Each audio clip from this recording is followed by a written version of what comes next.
You are standing at a crossroads right now, whether you know it or not. Every single moment of your life, you're making a choice about where you're going to place your attention. And I want to tell you something that might shake up everything you think you know about how life works. Your attention is the most powerful force you possess. It's more powerful than your circumstances. It's more powerful than what other people think about you. It's more powerful than your past, your bank account, or anything that's happened to you up until this very second. Most people go through their entire lives never understanding this fundamental truth. They give their attention away like it's worthless. They let every little thing that happens disturb them, upset them, knock them off course. Someone cuts them off in traffic and they're angry for the next 2 hours. Someone says something critical and they carry that weight around for days, weeks, sometimes years. The economy shifts, the weather changes, their neighbor buys a new car, and suddenly they're in turmoil. They've handed over the remote control of their emotional life to everything and everyone around them. But here's what I need you to understand. When you allow external circumstances to disturb your inner peace, you're essentially saying that those circumstances are more powerful than you are. You're declaring that you're a victim. And I'm here to tell you that you are not a victim. You never were, and you never will be, unless you choose to see yourself that way. Now, I want to talk to you about something I call objective attention. This is the key that opens every door you've been trying to break down. Objective attention means you observe what's happening in your life without assigning it the power to control how you feel. You see it for what it is, nothing more and nothing less. Someone criticizes you, and instead of immediately feeling hurt or defensive, you simply observe that criticism as information. You look at it objectively. Is there truth in it? Can you learn from it? If yes, take the lesson. If no, let it pass by like a cloud in the sky. You see, most people practice subjective attention. They take everything personally. Everything that happens is about them, to them, against them. They're the center of a universe that seems designed to hurt them or help them, and they ride this emotional roller coaster day after day, exhausted and confused about why life feels so hard. But when you shift to objective attention, everything changes. You begin to see that most of what happens in the world has nothing to do with you at all. That person who was rude to you at the store, they're probably dealing with pain you know nothing about. That friend who didn't return your call, they might be overwhelmed with their own struggles. When you stop taking everything personally, you free yourself from a prison you didn't even know you were in.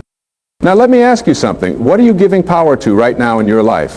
What external circumstance have you decided gets to determine whether you're happy or miserable? Is it your job, your relationship, the number in your bank account, your health, the opinion of your family?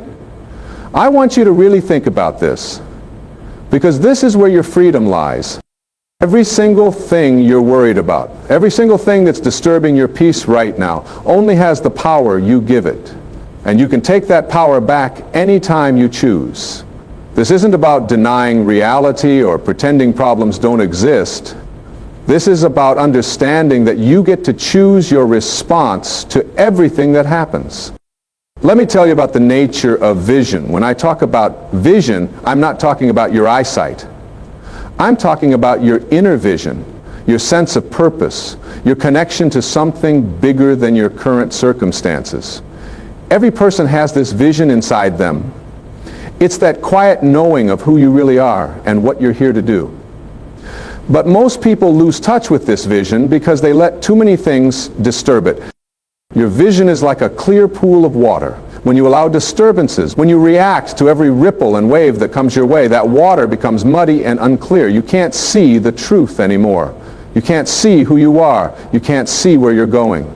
But when you practice objective attention, when you refuse to give power to the things that want to disturb you, that water stays clear. Your vision remains intact.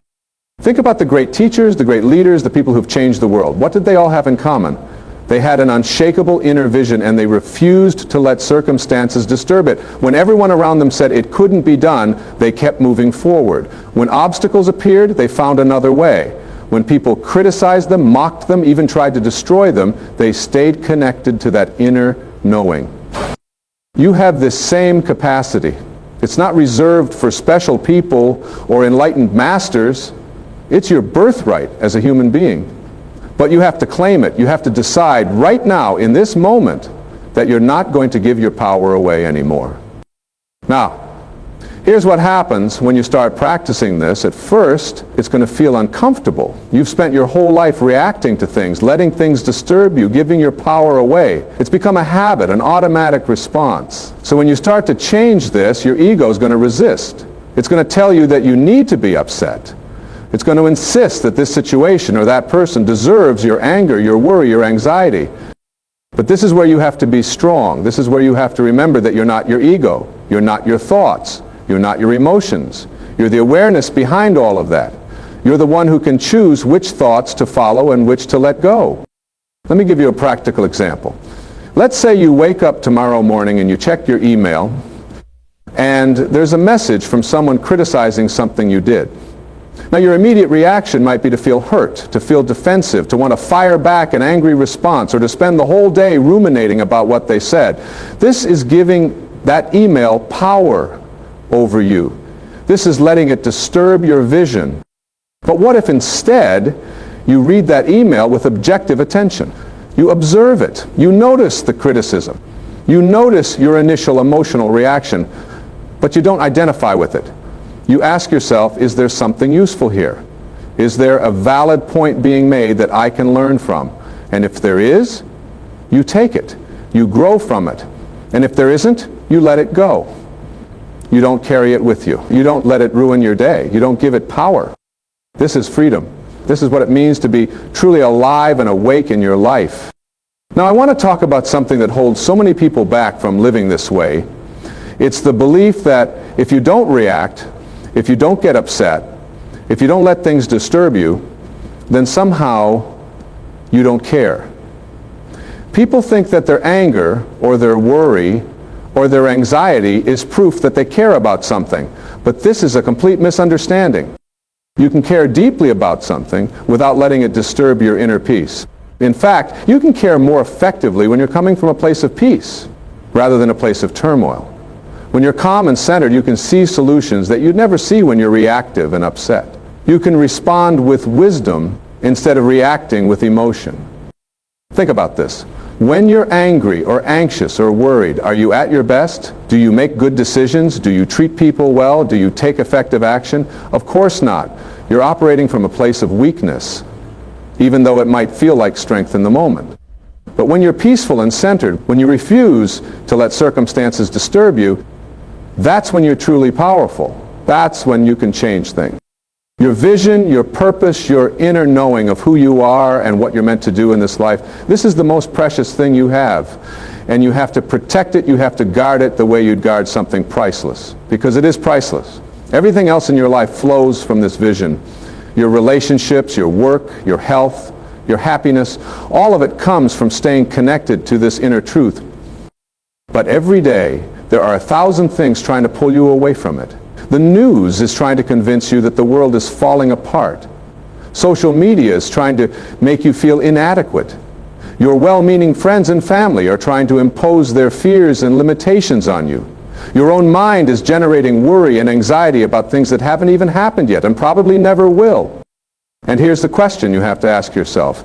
Are you going to let all of this noise disturb your vision? Are you going to give all of these external things the power to determine how you feel and what you believe is possible for your life? I'm telling you right now, you don't have to. You can choose differently. You can decide in this moment that from now on you're going to practice objective attention. You're going to observe what's happening without immediately reacting to it.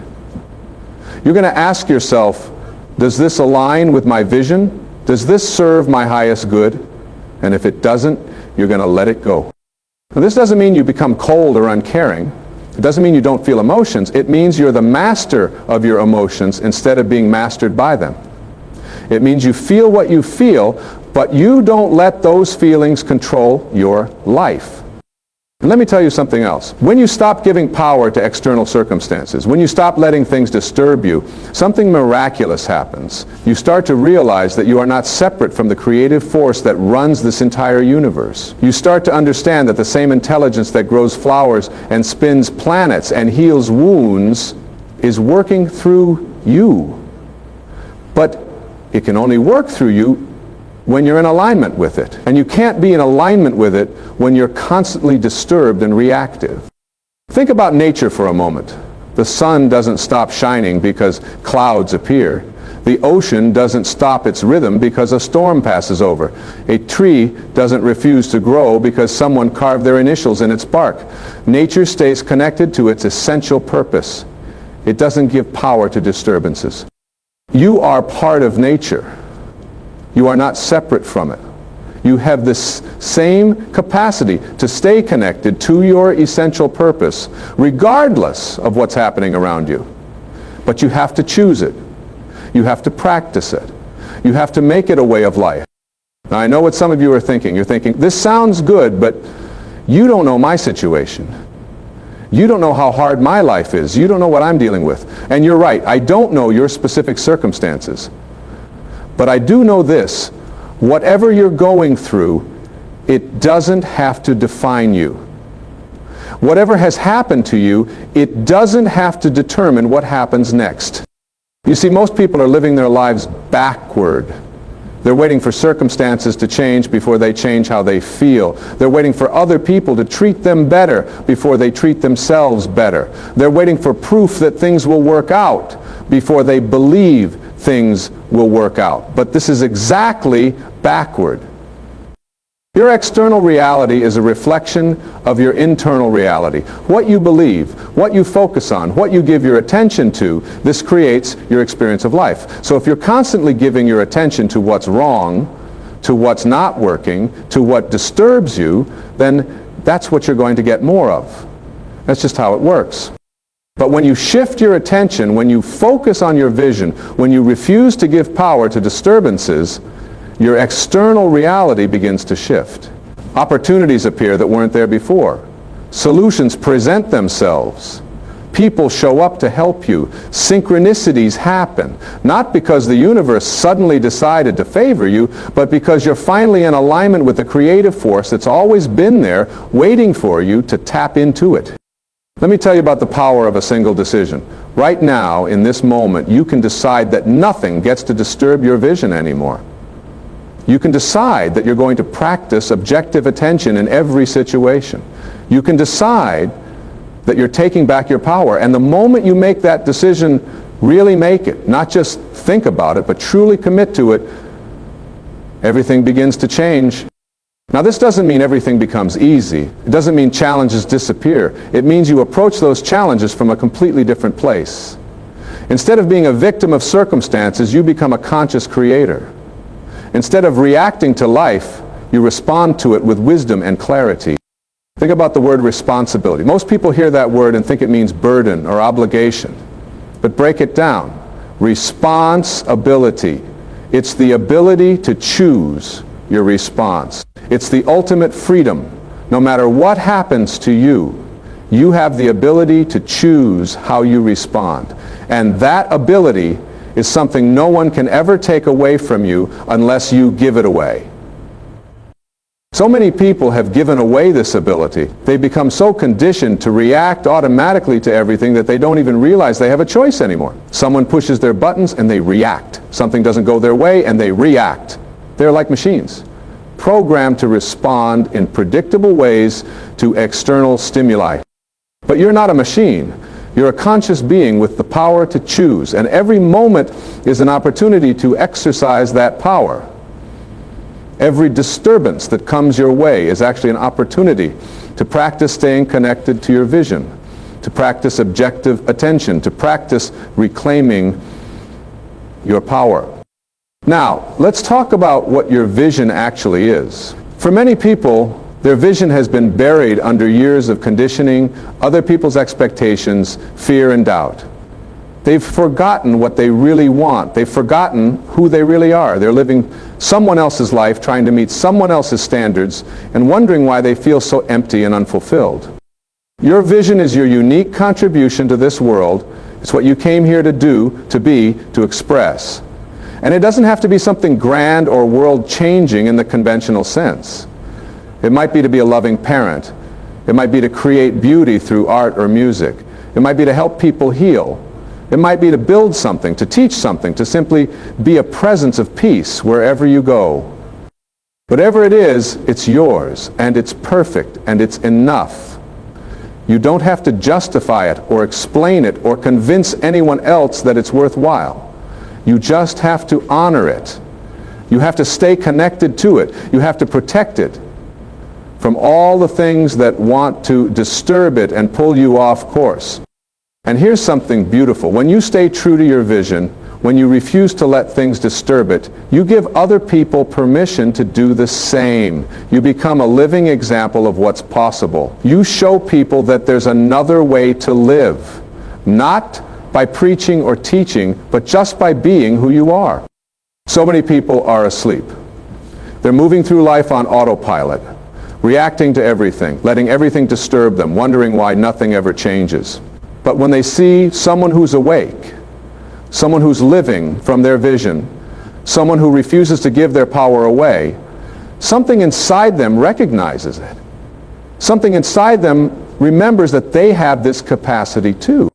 This is how the world changes, not through force or fighting, but through individuals deciding to wake up, to reclaim their power, to live from their vision, one person at a time, making the choice to no longer be disturbed by circumstances, to practice objective attention, to stay connected to what matters most. Now, I want to address something that comes up a lot. People say, if I don't worry, if I don't stress, if I don't let things disturb me, then nothing will get done. I won't be motivated. I'll just become passive and complacent. But this is a complete misunderstanding of how motivation works. True motivation doesn't come from fear or anxiety or worry. That's not motivation, that's desperation. Real motivation comes from connection to your vision. It comes from knowing who you are and what you're here to do. It comes from alignment with something bigger than yourself. And this kind of motivation is sustainable. It doesn't burn you out. It doesn't leave you exhausted and depleted. It energizes you, that it fills you up. When you're connected to your vision, you don't need external circumstances to motivate you. You don't need to wait until things get so bad that you finally take action. You act from inspiration, not desperation. You move forward because you're drawn to your vision, not because you're running from your fear. And here's what's interesting. When you operate this way, you get better results with less effort. You're working with the natural flow of life instead of against it. You're not pushing and forcing and struggling. You're allowing, you're receiving, you're cooperating with the intelligence that runs everything. But you can only access this flow when you're peaceful inside. You can't access it when you're disturbed and reactive and giving your power away to every little thing that happens. The flow requires stillness. It requires trust. It requires faith that you're exactly where you need to be, learning exactly what you need to learn, becoming exactly who you're meant to become. This is where objective attention becomes so powerful. When you can observe your life without judgment, without immediately labeling everything as good or bad, right or wrong, you can see the perfection in all of it. You can see that everything that's happening is actually serving your growth, your evolution, your journey back to yourself. Now, some people hear this and they think it means you should just accept everything and never try to change anything. But that's not what I'm saying at all. There's a difference between acceptance and resignation. Acceptance means you acknowledge what is. You don't resist reality. You don't waste your energy arguing with what's already happened. But from that place of acceptance, you can then take inspired action to create something different. Resignation is giving up. It's deciding that nothing matters and nothing can change. That's not what we're talking about here. We're talking about accepting what is while simultaneously holding your vision of what can be. We're talking about being present with reality while staying connected to possibility. This is the paradox that confuses so many people. They think they have to choose between accepting things as they are or working to change them. But you can do both. In fact, you must do both if you want to be truly effective in life. When you accept what is, you stop wasting energy on resistance. You stop making yourself miserable by arguing with reality. This doesn't mean you like what's happening or that you want it to continue. It just means you're not fighting against what's already true. And from this place of acceptance, from this place of peace, you can actually see clearly what action to take next. But when you're in resistance, when you're letting circumstances disturb you, you can't see clearly. Your vision is clouded by emotion. You make decisions from fear or anger or desperation. And those decisions usually make things worse, not better. So the path is this. Observe what is happening with objective attention. Don't give it the power to disturb your inner peace. Accept the reality of this moment without resistance. Stay connected to your vision of what's possible. And then take whatever action feels aligned and inspired. This is how you create real change in your life. Not by fighting against what you don't want, but by staying connected to what you do want and taking consistent action from that place of connection. Now let me tell you something about obstacles and challenges. They're going to come. That's not a problem, that's just life. But the way you relate to them determines everything.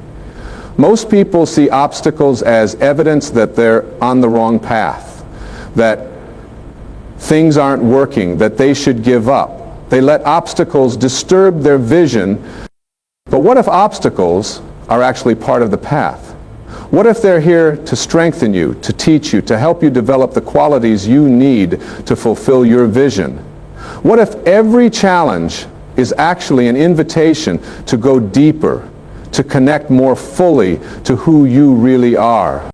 When you see obstacles this way, they lose their power to disturb you. You don't avoid them or fear them or let them knock you off course. You meet them with curiosity. You ask, what is this here to teach me? How is this serving my growth? What quality am I being called to develop? But this is objective attention at its finest. You're not making the obstacle mean something about you. You're not taking it personally. You're not letting it define your worth or determine whether you're on the right path. You're simply observing it as part of the experience of being alive and asking how you can grow from it. And here's what's amazing. When you approach obstacles this way, they often resolve themselves much more quickly than when you resist them. Solutions appear, help arrives, things shift, not always in the way you expected, but often in ways that are even better than what you had planned. This is because you're no longer blocking the flow with your resistance and your need for things to be different than they are. You're allowing life to unfold while staying true to your vision. You're being flexible in your approach while remaining firm in your intention. Now, I want to talk about the people in your life. This is where so many people give their power away. They let other people's opinions, judgments, moods, and behaviors disturb their inner peace. They make other people responsible for how they feel. They give other people the power to determine their worth, their happiness, their sense of self. But here's the truth. No one can make you feel anything. No one can disturb your peace unless you let them. Yes, people will do and say things. That's their choice. But your response is your choice.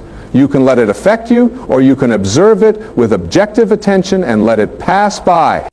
This doesn't mean you stay in relationships that are harmful or tolerate abuse. That's not what I'm saying at all. Sometimes the most loving thing you can do is create distance from people who are consistently hurtful or toxic.